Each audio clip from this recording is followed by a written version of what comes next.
Chapter 9 of The Confusion Bureau, United We Stand, by Arcade Striker JK5. Deep Space. Around Wolf 359. Oh crap! Sorry, if you're a Deep Space Nine fan or a Star Trek fan in general, you know what that means. Orbited the metal world known as Cybertron.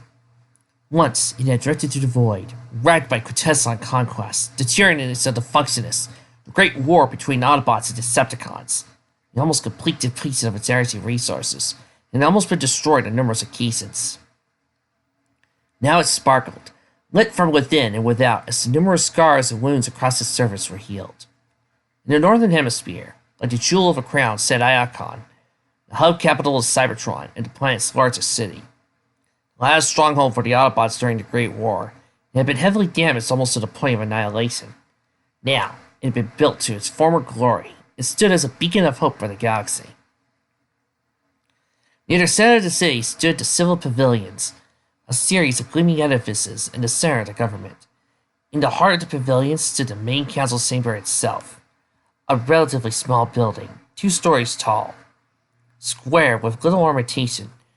When the chief designers hoisted grapple cluster design, Optimus Prime told them, "We are the servants of the populace, not above them or in any way superior.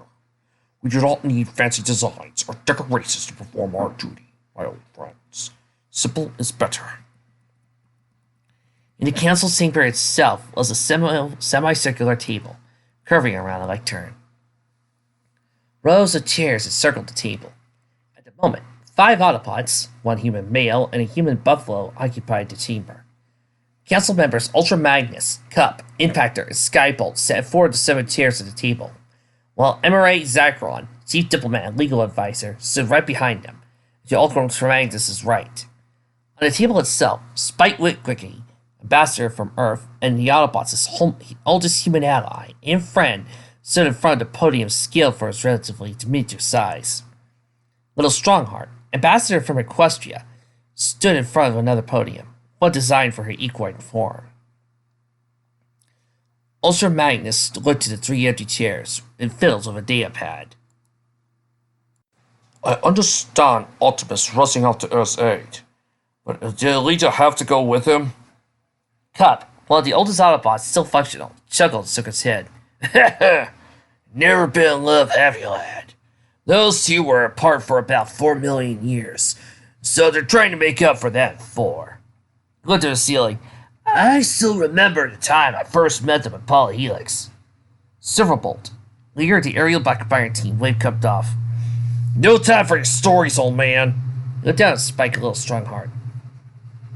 "Want to get just some power armor for your old headmaster suit before we let him in, just to be on the safe side? Strongheart, what about you? I'm certain we could build something quickly for you before the meeting." Spike looked up at Silverbolt. His brow furrowed for a moment, but he shook his head and looked to the main entrance. "Thanks, but no. Earth doesn't have time at the moment. I don't think he'll try anything either. That hasn't been his style for a while." Strongheart nodded. "I agree with my colleague, and I shall not show fear before this one. From what I've heard, he is a coward at heart, or laser core in this case." Ultra Magnus nodded, but his shoulder-mounted missile launcher swiveled to the door. "We're sure he's unarmed, right?" Impactor, leader of the assault team known as the Wreckers, grinned and held his right hand. A hook in place of a hand spun around. "He flew in unarmed, and he's been scanned and searched a dozen times over. I've had 3 of my best stand to guard over him since he landed, too. Even if he managed to smuggle something in, I think we 4 can handle him." He pressed the button on the control panel and mounted on the table. "Send him in!" The main entrance opened, and Starscream, Air Commander and leader of a rogue facet of the Decepticons, strode in.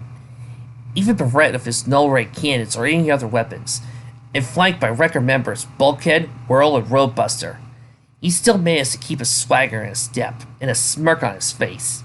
He stepped in front of the table and bowed deeply. "I am honored to be granted this by audience by you." He suddenly straightened up and expressed it turned serious. "I know time is short, so I'll make this brief. Astral Train is in deep space with Soundwave, his team, and Shockwave aboard. Blitzwing is also there in formation. Well, a single transmission can be at Earth in 36 hours to aid in some interdimensional threat unhinged in a circuit path. He held up a hand. To answer your first question, the human colonies manufacture trades with him and very worried about the plight of their homeworld. It's all over the calm chatter. Spike crossed his arms and stared up at Starscream. So, out of the goodness of your laser core, you're here to help Earth out? Starscream looked down at Spike. He took a step forward. A roadbuster stabbed the barrel of his automatic rifle to Starscream's face. Bulkhead's left hand retracted, and a rather large mace popped out of the socket. World's pincers clacked open and closed. Starscream scowled, held his hands up high, and leaned back. Oh, come now! You all know how self-centered I am! Do you really think I'd do anything while unarmed? Impactor held up his hood, pointing at Roadbuster. He's right. Step back and let him continue. Roadbuster growled, but pulled his rifle back while Bulkhead shuffled back a few paces. Worlds tried to let Starscream have some space too, but kept his weapons trained on Starscream. Zaron stepped forward. I have a feeling we all know what you want in return for your aid, Starscream. A formal end to hostilities between your faction and Earth, Cybertron, and any government allied with us, correct? Starscream's grin returned. Exactly, Imminent! I feel that helping your oldest and staunchest ally for the invasion of the pastel-colored ponies would go a long way to show that I am sincere for peace. A peace I know Optimus Prime wants. He so wants, so needs the fighting, the senseless bloodshed to end. Strongarm's eyes narrowed. And you wish for it to end as well? Starscream's smile fell away, and his voice dropped as he spoke. I have been fighting for a very long time, Strongheart. Longer than perhaps you can comprehend. Yes, I am self-serving. I look out for myself. I won't deny it. That doesn't take away from this being a good opportunity for legitimate peace. We all get what we want out of it. I will remain king of my little hill, and you will have peace. Ultra Magnus held up a hand. Starscream, please wait outside while we talk. He waited for Starscream to be exhorted outside before standing up himself. Clapped his hands behind his back and started pacing in front of the table. I don't like it. He's got something up his sleeve. Sauron nodded. You're right. He does. It's continued survival. Strongheart looked across the table to Spike. Forgive me for asking, but I am somewhat unfamiliar with the current situation concerning the Decepticons of Starscream. She looked down as her cheeks turned red. I've been trying to catch up as quickly as I could. Spike scratched his head and bit his lip. Oh boy. Well, to try and... He paused for a moment before continuing. 5 years ago, Starscream founded a small colony on an uninhabited system and sent out a signal. A number of Decepticons followed it and joined him in a breakaway faction. For the past 5 years, they've done their best to present themselves as respectable, engaging in trade with outlying colonies, and even helping them out against Quintess on raids or other problems. Hell, in 2011, they helped save the relief convoy from a Torexian fleet. He shook his head. The sad part is, Starscream knows that we know he's sincere about wanting peace. And leave him functional, and king of his own little hill. Strongheart slowly nodded as comprehension dawned. He wants to save his own skin. That is his primary goal. Nothing else matters. Silverbolt balled his hand to a fist, brought it close to a table, and started slamming in a mill. Self-serving or not, we all know Screamer's got about 2 gigabytes of ambition on a 1 gig hard drive. He's got something in Subspace Pocket. The question is what? Impactor shook his head. Maybe, but doubtful. We've kept our optics on his little group ever since it formed. You're doing well, but right now they're not much of a military threat. Earth and Cybertron can have a couple of fleets over their head if we had to. He glanced up at Ultra Magnus. I think we're going to trust him on peace, up to a point. Silverbolt's optics blinked. But at what point, Impactor? He stood up, pushing his chair back and sitting on the floor. He can't be trusted. We all know it. Impactor rose to his own feet, jumped his hook at Silverbolt. Cup slapped his forehead, but rose and wedged himself between the two and did his best to separate the two bickering Autobots. Ultra Magnus's own sensors dimmed. Paladin's right leg slid open, and a holster with his laser rifle popped out. With a single smooth motion, he pulled out and fired a single blast at the ceiling, blowing a small hole in it and startling everyone there. We don't have time for this. Humanity has no time for this. We're going to deal with this right now. He took 2 steps forward and stood over the table as the 3 sat back down. Spike, Strongheart, your opinions. This affects you the most. Spike looked up at Ultra Magnus and looked him right in the optics. I say we trust him for the moment. I'm still not entirely sure about this alternate equestrian invasion or whatever, but we need brains, and that team he mentions has some big ones. Little Strongheart stepped away from her podium and craned her neck up to look at Ultra Magnus. If war can be avoided, it should be avoided. I think we could trust Starscream to at least not give us a reason to annihilate him. Ultra Magnus leaned over the table and pressed the control panel in front of his chair. Send him back in. He turned just as Starscream was once more escorting to the room. Okay, Starscream. First off, you're going to the comm station down the hall to tell your little group to head to Earth and help out any way they can, under EDC authority. He hesitated and looked to Starscream's left. After that, you'll be escorted back here to sign a formal ceasefire agreement with our governments. Once the current crisis on Earth has been resolved, you can begin working to a peace treaty and formal cessation of hostilities. Starscream held his arms down and up. I knew you'd do the right thing, Ultra Magnus! He stepped around, placed one hand on Ultra Magnus' shoulder, and stood the other in front of them. Let this day mark the dawn of a new era for peace for our people. He leaned in close. Can we also talk about prisoner exchanges too? I do believe the Combaticons have done their time and are ready to make amends, as all under my lead are. Ultra Magnus jerked his shoulder away from Starscream's grip and pointed to the entrance. He turned to the others as Starscream was let out. If anyone has any objections, please note them for the record. Silverbolt placed his elbows on the table and leaned forward. I don't like it, but I hope I'm wrong. Cup grabbed his shoulder and gently squeezed it. Good on you, lad. Spike tapped his podium a few times. I think it'd be a good idea for me to let Earth know as soon as possible about Starscream's help.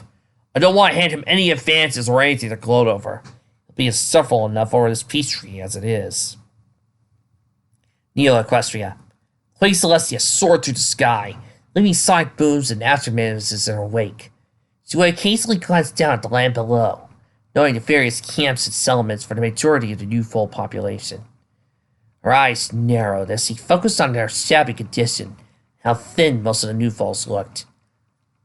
I'll have the Swansea Pots and Busybody look into this.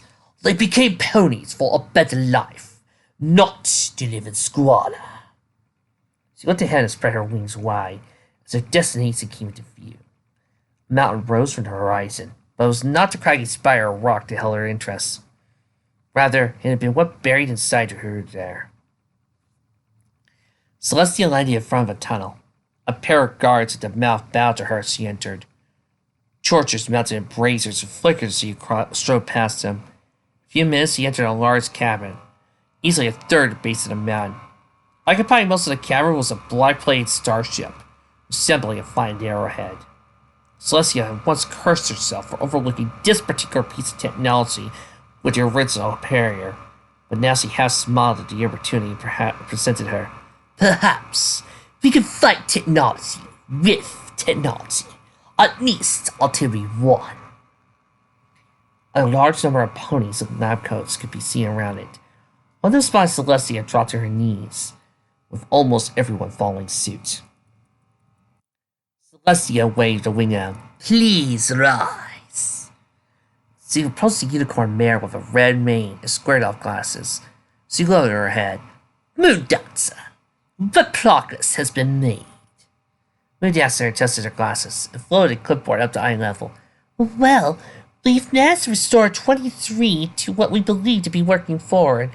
We think, maybe. She swallowed and wiped her forehead. I'm sorry. It's just, this is so beyond anything we've ever seen, even from humans. Celestia looked up at the face, stamped into one of the armor plates, identical in shape to the one she saw in Megan's mind, but with purple coloring instead of red. It's alright, Moon Dancer. You've done the best you can, so far. She looked at an enormous open hatch on the side of the ship. Celestia's horn glowed and Moon Dancer floated up and over to her side. She spread her wings and flew up and through it, entering the ship itself. It was a short trip through the airlock, a corridor for the two, the way lit by lamps of firefly lanterns. It came upon a large chamber near the center of the ship, a cargo hold of some sort. Its storage containing a strong any indication. 22 large automatons were laid out on the floor, end to end.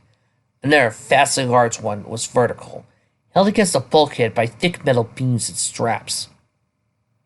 They were all mostly intact, as far as Celestia could tell. Their faces, when they had faces, instead of visors or grills in place of eyes or mouths, were frozen in a rictus of terror. All of them had their upper torsos pried open, exposing their inner mechanisms and devices. Unicorns stood next to them, levitating specifically shaped crystals into the gaps in the interior, cramming them into any open space as tightly as possible. Moon Dancer followed Celestia. She walked up to one of the machines. She read through her notes once more before speaking. We think all they need is energy. We think. We hope. She rifled through several sheets of paper, her eyes wide as she scanned through her notes. And yes, your magic can repower them. That much is certain. Celestia paid Moon Dancer the barest bit of attention as she stared at the machine before her. Its form was very similar to the images of Optimus Prime Megan had in her mind, although the colors of the metal were different and muted.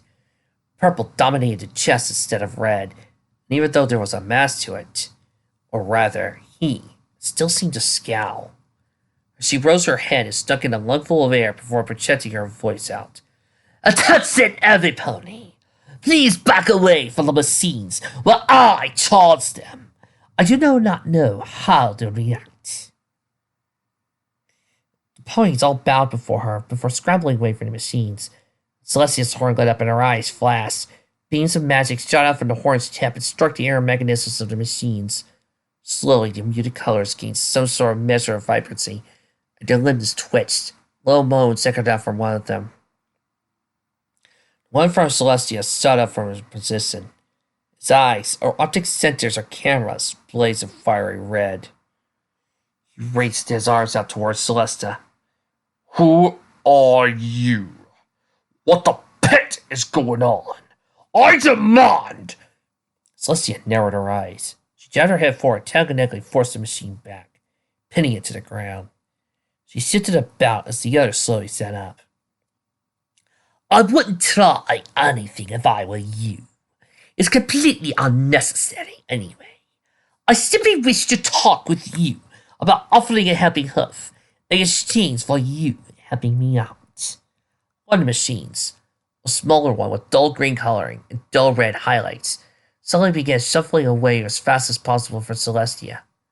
He held his hands up and waved them in the air. Sweet Primus! Get away from me! Get away from me! His head suddenly shot up and he stared at the unicorns huddled near their back. His eyes, where it was, took their place, brightened, and he keeled back on the deck, lens spread out. The machine lying in front of Celestia groaned and clenched his fists. Hound! You cowardly blob of grease! He tilted his head forward, far enough to look awkward at Celestia. All right, what do you want from us? And what will we receive in return? More importantly, who and what are you? Celestia drew herself up to her full height and spread her wings out. I am Queen Celestia, ruler of Neo-Equestria. A short time ago, I saved the human species by uplifting them into pony form and cleansing their world of all their sins in the process. Recently, I discovered another Earth with another human population. I intend to save them as well, and I need your help. Aid me, and you may leave here without incident. The machine leaned his head back and laughed. The guttural sound echoed throughout the room as he spoke. Hound! Kill them all! Use the flesh for grease and the bones for picks! Smear them across the bulkheads! Harold looked to his apparent leader, then to Celestia. Don't wait, Optimus! I'll get all icky and slimy! It's scrapping disgusting! He waved him off. Not doing it. Celestia arched an eyebrow around her chin. Optimus. As an Optimus Prime, yes. I knew you looked like the image of Megan's head. She frowned. Sure if you named Optimus? I don't like that. Too confusing, you see. There's already an alternate version of myself to contend with. Nemesis Prime. Yes, that should do. She went to her fam. I dub you Nemesis Prime! Nemesis Prime, as he was now known, screamed to smash the floor with fists. Someone turn her into a grease stain! Now! The first one to get her does not suffer my wrath. One of the other machines rose to a singing position. He slammed his fist into the palm of his head as he approached Celestia. He stopped and jerked back. Limbs spasming as muffled thuds could be heard echoing inside. His torso bulged. Smoke raked out of the cracks, even as blue fluid streamed down his mouth and eyes. He fell to the floor, twisting slightly. Celestia's mouth turned slightly upward. Inside your chest are crystals infused with some rather explosive magical energy. With but the thought, I can ignite the energy, detonate the crystals, and terminate any threat you may pose to my ponies or my plans. She cocked an eyebrow. And yes, Nemesis Prime, that includes you. Nemesis Prime growled, more of a discharge static from the radio grill than anything produced by something organic. Very well, I shall obey you. For now, at least. What is it you desire? He sat up as much as possible. I assume it is something dirty, so you don't sully your... Do you even have hands? He cocked his head to the side. Celestia paused at the deck playing, digging up a small furrow of metal. We do not, nor do we need them. Our magic and hers are more than sufficient. Only lesser beings need them. She sucked in her breath and continued. I am using an expanding barrier to cleanse this other earth of its technology and any evil. Humans, however, are misguided and oppose my help in saving them. I need the barrier guarded from their attacks. That's where you and your fellow machines come in. Nemesis Prime barked a laugh. Let me guess. We'll shook up whatever the humans throw at you, so your precious ponies won't get the little waste extraction systems kicked in. I'll admit, an admirable plan. It's something right up my alley. Celestia's mane wavered and lashed out as her eyes narrowed. Please do not insult me with such comparisons or compliments. You would be supported by the royal guard, and the barrier at your backs will perfect the perfect retreat if you need it. Serve me faithfully without betrayal, and I shall even let you depart near Equestria in this vessel of yours. Nemesis Prime's right eye brightened. Without betrayal? Do you know who you're dealing with? Celestia's right eye twitched, waiting for the fraction of a second, but it still smooth. I know I hold all the cards, Nemesis Prime. I know my cause is just, and will see it through to the end. I have much work to do here, so for the moment, I leave you to decide your fates. She turned to try it off. Her ponies following, she left the room. Nemesis Prime sat up into a sitting position. He scrambled to his feet, looking around. On your feet! He spun around, sound approached, and grabbed her by his shoulder. How? You disappoint me. His grip tightened, and squeal of rent metal echoed across the room. Tell me why I shouldn't scatter your parts from here to Cybertron. Hal gasped onto his knees. I'm sorry. I just panicked when I saw her and those other blobs of grease. I mean, that's disgusting. Please don't offline me. Please don't offline me. Nemesis Prime let go and shoved down to the deck plane. I'll let you function. Only if because I'm short on manpower. He looked at the wall, and the inert mechanoid still strapped there. A large gray machine with several translucent orange powers scattered about his torso, laser cannons instead of hands. Good luck! Get Omega Doom operational. We're going to need all the fire we can get. Grimlock, a stocky Autobot with grey armor plating looked to make a dome. What? I, Grimlock, give the honor of repairing our secret weapon? I shall do my best. He bowed to Nemesis Prime. Nemesis Prime nodded. Good, good. As for the rest of you, get ready to do what you do best. He clenched his fists. Electric bolts arced from knuckle to knuckle.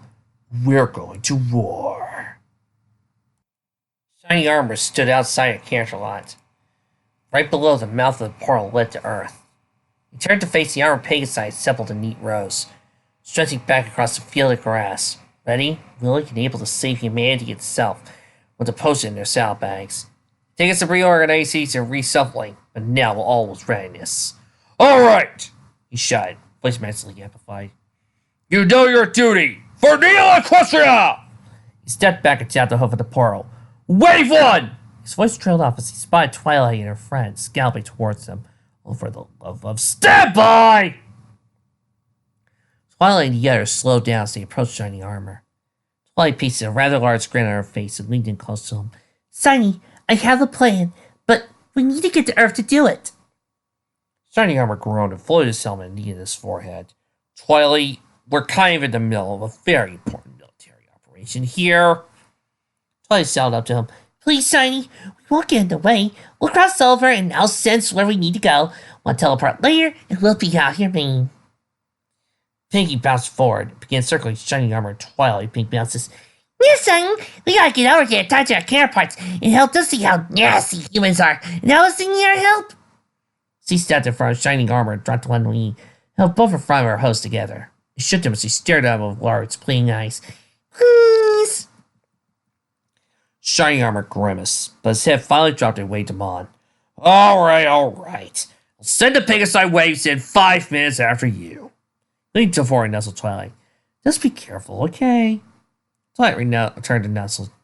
We will. She turned around and walked back to her friends. Face scrunched up in concentration as the tip of her horn glowed. A spear of magic fell to 6. When they faded, they were gone. I hope everybody gets the idea that Shining Armor was acting how I feel like some of the men treat the girls in the Burrow-Virus, i.e. not very well. I mean, seriously, are there any actual strong women in the Confused Vero-Verse? Please tell me. I just feel like the Conversion Bureau universe treats the girls about as well as a bad Sailor Moon fanfic, i.e. very sexist. On the former site of Richard's now destroyed home, ponies moved about, making preparations for the expansion of Neo Equestria into this plane, and the inevitable influx of humans to convert into pony form. Already supplies of potions were being stocked. Unicorns stood ready to teleport new poles over to their glorious new future. They mechanically glanced at the barrier, the great shield and instrument of Queen Celestia's crusade. A sudden pop and appearance of Twilight and the other bearers of Harmony quickly drew their attention. Several of the workers dropped down, bowed their heads as they passed by, quickly returned their heads. Twilight, meanwhile, groaned and dropped back into her haunches. She massaged the base of her horn. Okay, that was harder than I thought. AJ knelt beside Twilight, pulled a bottle aside from her saddlebags. You alright, Sugar Cube? Twilight took the bottle of her magic and greedily gulped down with several swigs, draining it dry. Thanks. She slowly stood up and shook her head. Cynthia remained switching about. Okay, I think I'm better. She breathed in and out. That still took a lot more out of me than I thought it would. Her gaze shifted to the so-called rainbow bridge that led to the other Equestria.